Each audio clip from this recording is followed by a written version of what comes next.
Arya Nabi Mesra sing tanpa guna nggonmu wong priksa nyuwun marang anugrahaning Gusti Kang Maha Wilasa. Kowe kudu eling Arya Nabi. Raden Wijaya nggone dadi ratu ora Majapahit ora ngerti marang kebecikan yang liyan.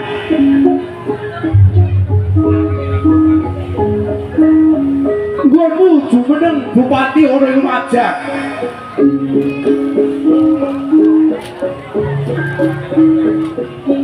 Bebasan tembunge ratu ing Majapahit. Sore pasar, esok warung.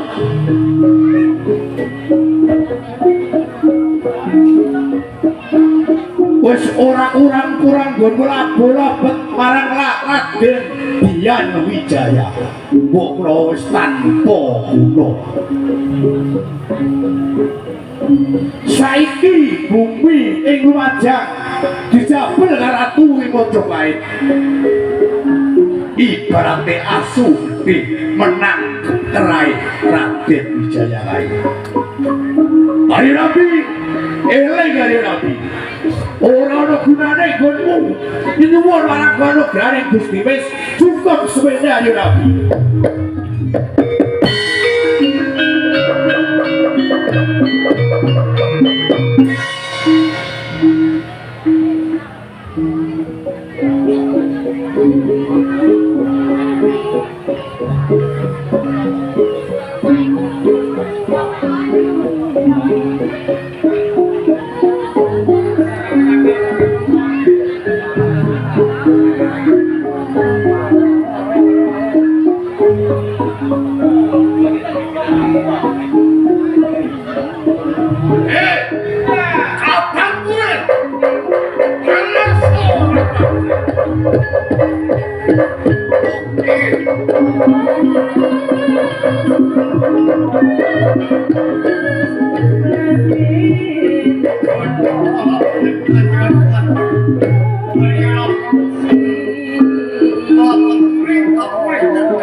Apa meniki? Lapang urip. Ah, iki kulo. Ojo kaget atimu. Sira tak timbali ngadeg. Ana ing sanggar pamriksa. Merkono perkara sing bakal tak kandhake lawan Kang Sira. Ajeng wonten perkawis menapa Kanjeng Adipati Arya Nabi. Nek dina iki bumi Pawoko ana ing Kabupaten Lumajang dijabel lawan Sang Prabu Dian Wijaya Yogyakarta Jasa Jaya Regana ana ing Mojopahit. Labang kuring. Oh, iki kulo.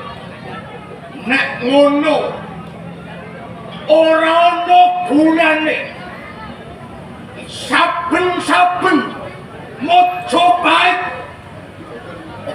ana kesruk ana perang gedhe mesti Arya Nambi sing dadi senopati ana ing Mojopahit.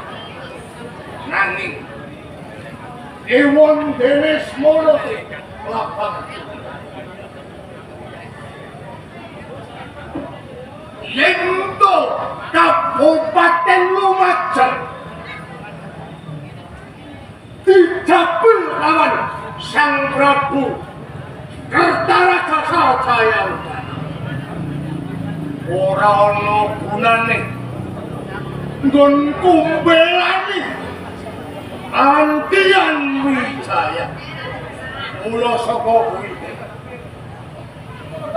sakwise labang kulit tak percaya minangka Tundaka ana ing Kabupaten Lumajang.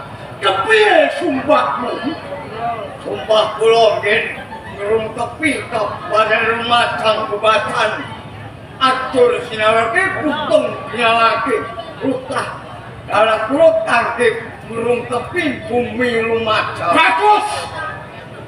Nek ngono lapang kuring minangka dadi paksa wiwit dina iki Arya Nambi Bupati Lumajang balelo ana Mojopahit.